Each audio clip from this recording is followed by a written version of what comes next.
Hola a todos y a todas y bienvenidos a esta videoclase en la que vamos a ver dónde localizar conjuntos de datos. En el vídeo vamos a ver primero un poco qué son los datos en abierto o Open Data. Vamos a ver algunos de los repositorios de datos más conocidos, también portales públicos de datos y vamos a terminar con una serie de recursos y conclusiones. Cuando hablamos de Open Data en inglés o datos en abiertos en español, pues tenemos que reflexionar un poco sobre qué significan los datos. Bueno, aquí tenemos una definición de datos de investigación, que son aquellos datos, bueno, todos los materiales generados, recopilados, observados o registrados en una investigación, que son la muestra de la evidencia de nuestros procesos investigador, nos han ayudado a llegar a una serie de resultados y permiten la reproducibilidad de los datos. En línea con la ciencia abierta, pues los datos de investigación, según la legislación vigente y según la Estrategia Nacional de Ciencia Abierta, han de ser FAIR. Es decir, los datos no están perdidos, no están en un archivo personal que nadie conoce, sino que los datos deberían ser incontables, deberían ser accesibles, deberían ser interoperables y deberían tener condiciones de reutilización. Cuando hablamos de datos en abierto, dentro de este contexto de la ciencia abierta, pues los datos en abierto son datos disponibles de forma libre para todo el mundo, sin restricciones de derechos de autor, patentes u otros mecanismos, ¿no? Está muy relacionado, como decíamos, con el movimiento del acceso abierto, con el software de código abierto, en definitiva, dentro del marco de la ciencia abierta. Pero sí que hay que tener un poco de cuidado. Antes hablábamos de datos FAIR y datos abiertos. No es exactamente lo mismo, ya que puede ser que un conjunto de datos sea FAIR, pero que existan motivos por los cuales no pueden estar accesibles en Internet a todo el mundo, que están restringidos. Entonces esos datos son FAIR, pero no necesariamente están en abierto. Lo mismo con datos en abierto, pueden estar completamente abiertos, pero pueden no cumplir todos los principios de datos FAIR porque no están bien documentados, no son interoperables, etc. ¿Cuáles son las ventajas de usar datos en abierto? Bueno, pues muchísimas, ¿no? Uno es el fomento de la innovación, propicia un avance más rápido de la ciencia y además se accede a una mayor cantidad de información. Si accedemos a los datos podemos acceder a mucha más información que la que finalmente se publica, por ejemplo, en un artículo. Se evita la duplicación necesaria de esfuerzos, de recolección de datos y bueno, también es un ejercicio de transparencia y de rendición de cuentas. Los peligros o las desventajas de usar datos en abierto es precisamente si esos datos que utilizamos no vienen de una fuente fiable, no tienen, tienen errores o tienen una mala documentación, o si nosotros cometemos algún error de interpretación. Es decir, si los datos, por ejemplo, no son FAIR, no están bien documentados, no son interoperables, no están bien descritos, pues puede ser que lleguemos a una interpretación incorrecta de los datos.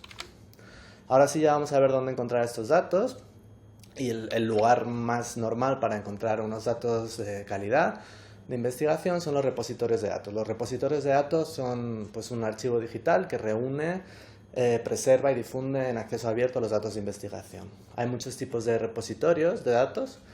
Aquí vamos a ver algunos ejemplos de repositorios institucionales, multidisciplinares, temáticos, incluso agregadores de repositorios y por último repositorios de código. Repositorios institucionales, pues obviamente son repositorios de datos de una institución. Aquí tenemos Ciencia Datos, que es el repositorio de datos del Consorcio Madroño. La UNED forma parte de este Consorcio Madroño y está en Ciencia Datos, y también tiene su propio espacio en el repositorio de datos llamado Espacio Datos. Aquí tenemos otros ejemplos de repositorios de datos o de repositorios que incluyen datos, por ejemplo el Zenodo, que es muy conocido, que fue desarrollado por la Comisión Europea a través de OpenAIRE y es abierto para todo el mundo, igual que Harvard Dataverse o Figshare. Figshare en este caso es un repositorio privado, no es público, pero también puede depositar todo el mundo. Existen también repositorios de datos temáticos específicos donde se depositan datos normalmente de un área, de una disciplina, y que son muy interesantes. Pues si te interesa estudiar los datos específicos sobre genética, pues irás a un repositorio de datos genéticos o datos de medicina. Sobre todo, son más comunes en las ciencias experimentales y en las ciencias de la salud, en otras ramas pues no tanto. Pero bueno, una herramienta que sí es muy interesante es esta,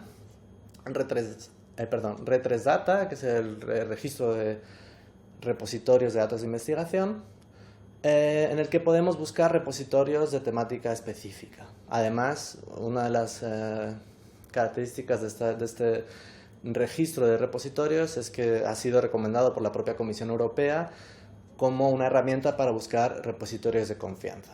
Entonces, aquí tenemos un pantallazo, por ejemplo, si ponemos lingüística, pues nos da una lista de repositorios de confianza en el que existen de datos en las que se menciona la palabra lingüística. Entonces, para buscar un repositorio específico de un área, os recomendamos la herramienta Retresdata. Y luego, bueno, finalmente, existen también agregadores de repositorios. Un agregador es, digamos, un metabuscador. Por ejemplo, si buscamos en OpenAIRE Explorer no es en sí un repositorio, sino que recupera de diferentes repositorios, como pueden ser pues Zenodo, que lo hemos mencionado, también el del Consorcio Madroño de Ciencia de Datos, recupera todos los datos registrados en esos repositorios. Y de igual manera, pues DataCite Commons es otro agregador. Y bueno, antes de terminar, queríamos mencionar también repositorios un poquito especiales, pero son repositorios al fin y al cabo, ¿no? Que son los repositorios de código. El más conocido quizás sea GitHub, pero también queríamos mencionar Kaggle, que incluye no solo código, sino también pues, datasets y bueno, diferentes elementos orientados a la creación de modelos de aprendizaje automático y de inteligencia artificial. Y en general a la ciencia de datos. A continuación vamos a ver que también aparte de los repositorios existen portales públicos de datos. Los portales públicos de datos pues son iniciativas públicas que ofrecen los datos en abierto, ¿no? También lo mismo, vamos a ver portales de diverso tipo a nivel nacional, regional o municipal, algunos portales de temática específica y luego también portales a nivel internacional. En España tenemos un portal de datos que es datos.gov.es de la iniciativa Porta, que sería el portal de datos a nivel nacional de datos en abierto en España. Por supuesto, pues en cada país existe un portal, bueno, no en todos, ¿no? Pero en muchos países y cada vez más existen portales de datos en abierto, pues por ejemplo en Argentina, en Alemania, en Reino Unido, en Francia, en México, en Estados Unidos o en Japón. Muchos de los países pues, van a tener su propio portal de datos. A nivel regional y a nivel municipal también existen portales de datos. Aquí tenemos dos ejemplos de la región de Murcia o del Ayuntamiento de Barcelona, pero existen pues, de cada institución su propio portal. Y luego, como decíamos, también existen portales de temática específica. Pues el Instituto Nacional de Estadística ofrece datos en abierto sobre sus investigaciones y por ejemplo también existe un portal de datos de la Biblioteca Nacional con datos bibliográficos.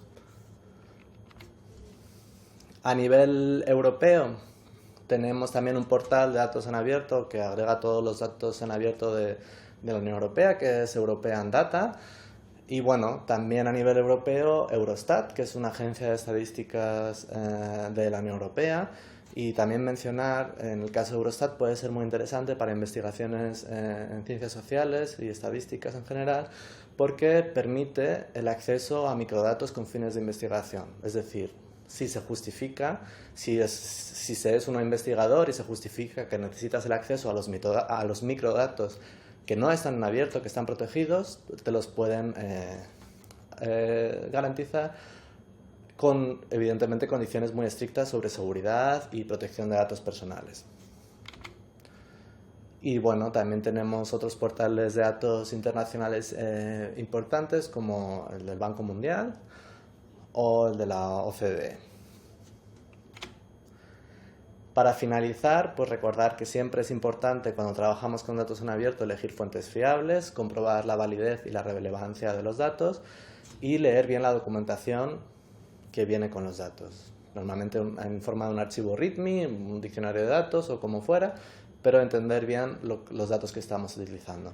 Y bueno, si fuera necesario, pues puedes necesitar limpiar o refinar los datos con herramientas como OpenRefine o parecidas. Podéis consultar más sobre datos y sobre ciencia abierta en la guía de la biblioteca Gestión y Depósito de Datos Científicos. Y bueno, por supuesto, consultar con el personal de la biblioteca en cualquier momento. Muchas gracias por la atención y hasta pronto.